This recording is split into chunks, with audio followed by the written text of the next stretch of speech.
Takulandirani ku AMTV Malawi kuchimake kwa nkhani zenizeni.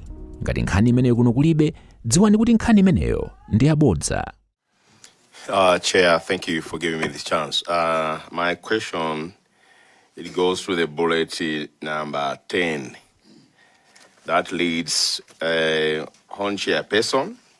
My main responsibility is to ensure that the platform being hired is worthy and operated by qualified crew members. So my question is, it has been discovered that the Donia, which carried the late VP, was not worthy due to unavailability of some part, black box, CVR, and the ELT. You as a CDF, if you were there, would you allow this machine to move the VVIP without these equipment in it? Secondly, is you said qualified crew members.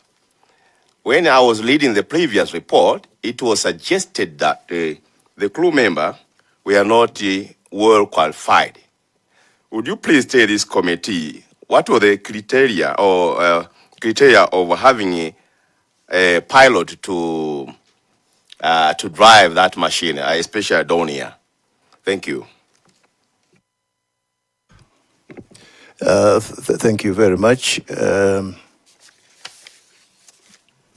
think your first question was about the black box and the ELT. Why did we let that aircraft fly without this equipment inside?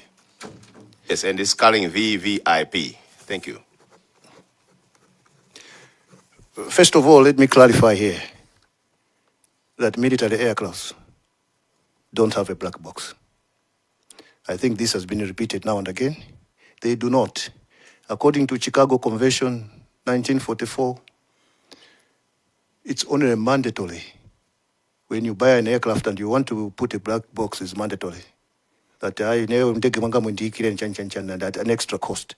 But military aircrafts, they don't have. There are reasons why they did that. If they retrieve the black box, it means all the information, all your plans, as it's zero. So they don't put that equipment. Instead, they put the ELT, which is, I think, emergency locator transmitter. In that aircraft, the ELT was not working since 2004, as somebody has mentioned it. And the vice president was using that platform like that on all his trips. Nobody raised the question that why is there no. People are raising that because something has happened now. But during that period, the VVIP had been using it. And all of us, we use it without the ELT. What the ELT does is, when something happens, let's say an aircraft has crashed, it emits a signal. That's all it does. But it doesn't record any voices. It just emits a bit of, so in towers, they can locate that the aircraft has, crashed somewhere on this location because of that signal. That's what it does. For the black box, I've said that it doesn't have. For the qualified pilots, according to the records that I have, all the crew members were qualified. They were experienced and they both earned the stripes of commercial pilot licenses and military licenses issued by the South African Civil Aviation Authority and the Malawi Air Force, respectively. Their competence and compatibility was unparalleled. Prior to the crash, the pilot's most recent landing was at Mzuzu Airport on 30 April 2024 and on 9th June 2024, one day prior to the air crash. So to say that they were not, they have got the hours here, if you want me to go on, they have got how many hours they have done, the other one 2,000 something, the other one 700, so they were qualified. And those pilots were trained on that machine. But when something happens, it just happens. Even Garimoto, qualified driver can make an accident. So all I'm saying is that the pilots were really qualified for the job. And it was not the first time to take VVIP. It was not. Chair, supplementary to this answer. Yeah, If you, General Asambe kuyanka mafuso a General mina kubwera. it's the same one, Chair. A General Sanali, a General Jaffu Sanali, he was not the current one. Absolutely. Tikabanga exhaust my questions and kuti tukuzira mayanko pamena kubwera. Nkanya atifotokozere generally. Zinthu zimayenda bwanji ku military ma qualifications I think focus ikhale pamene popo tikapita kwambiri ndekuti tikhanga tupangaso preempt zina ndi zina so ndimaona ngati titacheza kwambiri ndi achenu unless ngati pali ma specific areas amene mumufuna clarity. Yes, Chair. Tisabwerere mbuyo tisafuse mafunso tiwo nthawi imene yosanalitsana mu office. Absolutely, Chair. I had a similar concern, if you allow me. General, I wanted you to probably rephrase your response because in your answering on the requirement for the flight recorders, you're saying that military aircrafts are not fitted with flight recorders. But we know the Puma, for example, which the former president was using, which is in your custody, has had flight recorders. But I would rather you confirm that it's probably not mandatory, not that they are not fitted, because it may mislead members in here. I suggest and submit. That's exactly what I said. It's not mandatory. When we were buying that Puma, we told them that it's going to be used by VVIP, so they should put everything, the black box and everything, because we instructed them to do that. But if you just buy any military plane, it will come without a black box, unless you tell them to put it in. So in this case, we just buy them without putting those black boxes in, for the obvious reasons which I've already mentioned. It's a pity that sometimes those aircrafts are used by civilians. Actually, they are meant to be used by us. There's one that is flying now, and everybody is saying, no, I can't fly in that, I can't fly that. As a commander, I fly in that airport myself. I fly. Take me to Zom, take me to... I fly, just to show people that these aircrafts are okay. Thank you. Molanje North. Thank you, Chair. Just a declaration. The gentleman next to the general, my namesake, is a fellow professional lawyer, and we know each other in several other circles. Thank you. So I've got a number of questions, general questions, really. The first question borders on the duty of oversight in your office. How important is it for a commander to maintain continuous awareness of the operational readiness, maintenance status, and safety condition of strategic military assets such as aircraft that is used to transport state officials? That's first one. As a follow-up is that would it be acceptable for serious deficiencies affecting such assets to exist without the commander being aware of them? That's one. The second one, it borders on the preparedness standards. General, from a military perspective, what systems and safeguards should be in place to ensure that aircraft carrying senior national leaders operate under the highest possible safety standards? As a sub-follow-up to that one is what risks arise when those safeguards are not rigorously monitored and enforced? The third, it's on crisis leadership.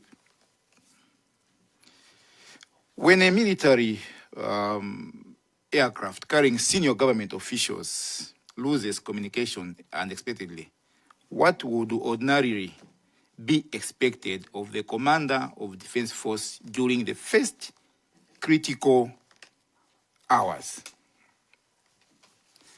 As a sub to that, what distinguishes an effective command response from an ineffective one in such circumstances?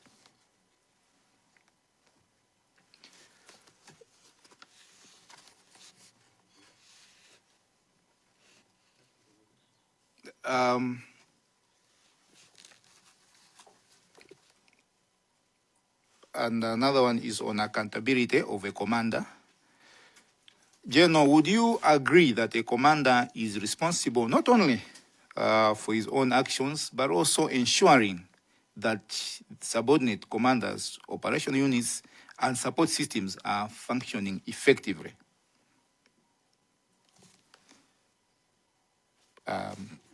Follow up to this, if multiple failures emerge across different parts of an organization, does that usually indicate isolated mistakes or broader weaknesses in command and oversight?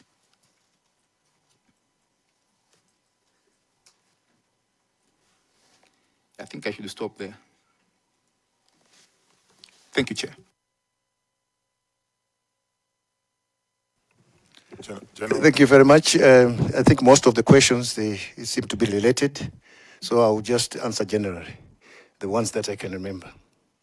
Is the commander aware of everything that is happening in the, let's say, the services? As an overall boss, yes.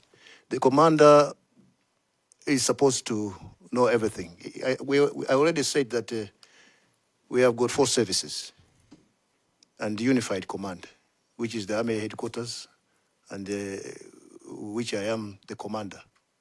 So all these reports, they come to my office from all the services. So yes, I am aware of what is happening in the services. The other one was, is it a system possible standard? What happens when an incident happens? As a commander, what do you do? Well, I can't say, because there will be different incidents. So you also react differently. So I can't just pinpoint that as a commander I would do this. It depends on what incident. So because you didn't clarify which incident, so that will depend. At that particular moment, a decision will be made. The first one, the other one is commander responsible for, is it functioning effective, whatever it is. Yes, the commander is responsible, if that is what you are looking for. As oversight, do you get reports from you? That's what I've already answered. As an oversight, we get reports through meetings, inspections, and reports, and then we sit down to decide a way forward. All these things I'm talking about today, they hinge on resources. We discuss, but if there are no resources, we'll keep on repeating these things every time. The recommendations of the 3, I think, reports that were produced, most of them recommended that these aircrafts should be equipped with the necessary equipment. But the problem with us, we are good at making good presentations, but implementation is poor. According to the reports up to now, we haven't done anything, because when we told the necessary people who fund us, no, it's not a priority right now. So next time we have a commission like this, we'll still be repeating the same thing. You ask us, but during that presentation, we said we should do this. As long as we're not funded, it's difficult. We can't do anything. We just have to wait. We don't make our own mandate. We have to depend on government. So this is the situation right now. Thank you very much. Ndikhulupirira mafunso ambiri ayankidwa. Tiyende chithunzithunzi chokwanira. Cheno funso lomalizira. Ndi ngozi imene inachitikapo inu mwaphunzirapo chani? Ndipo chimene mwachita mutalowa mu office ndi chani kuti zinthu zisinthe? Zikomo kwambiri. Zikomo kwambiri, Chair. Kuphunzira taphunzira zambiri. Mwina nanena muja kuti kaganizidwe kamasiyana. Mwina I could have acted differently. Komano, if there were mistakes made, ineyo zimezo nazoona, ndikuona kuti if anything like that happens again, I can do it differently. Ndiye kuphunzira zophunzirazo ndi zambiri. Ina chinacha? Kuphunzirazo ndi zambiri. The other part of the question, if you can repeat. Mwachirapo chani kuti mupange improve ma standards ndi zina kuyang'anira ma report amene anabwera osiyana. Zochitazo ndi zilipo zambiri. And it's not only pankhani ya ngozi ya ndege. koma zochita ndi zambiri. Apopo, according to my recommendations ama report, tinayenera ndithu kupanga maintain my aircraft athu tiike zofunikira. Komanso mwenera nera muja kuti tikufuna tipange modernize army yathu. So zambiri tikuchita zambiri, koma most of the times tikazipereka kufunikirako kumapeza ngati kuti kuli block kuti izimene zidikenkai. You know, an army is a very expensive thing. If you want to have an army, you have to, cough money. Otherwise, army mukangoisirira chonchi. Mapeto ake kenako, I don't know. I don't want to mention it here. Koma, that is what we are. Maybe my last please, maybe just to ask kwa Pempa, fellow my parliamentarians, lumukapita ku parliament kumeneko. Please lobby for us. In terms of funding, please tandizeni. If we depend on you people, if you don't voice out these concerns, definitely your military will remain the way it is. It's stagnant right now. We can't do anything in terms of purchases of equipment. So help us. This is your army. It's the only army. Satengere kuti, because there's peace in the country, so the army is irrelevant. No. Peace is coming because the army is there. Kungoti machitika chinthu kuno pa. Benda ndama zimaswazi kutuluka siku lomwe. Siku lomwe, pakacha kuti, ndama zimene zinali kuti. I rest my case. Cheno ndathokoza kwambiri. Suniziwa ngati anali maono malizira amene wawo. Analo malizira. Ndangophatikisa. Komando ma MP wa musamaderere. Musamayang'anire pansi. Ali ndi mphamvu. Mwayitirane asabwere kumalo kumene kuli kosaloledwa kulowako kuchipindako ku barracks. Ndemu zaonesa ngasimumalesa mukaonese kutaona nimene zilili titandizeni akumenyerani nkhondo amene wa mafuna ndikuuzereni mayankho. Ayo zamveka zimene zamveka. Thank you so much. Komanso ndikuthokozeni Jeno munabwera ndi atirale yabwino mayankha mafunso onse ndikuthokozeni mutha kubwerera bwinobwino tidzikumana pakuti ulendo nkwautali zomwe kwambiri. Everybody, thank you very much, honorable members. It was a pleasure to interact with you. Thank you very much. Osayiwala kupanga subscribe ku channel ya AMTV Malawi.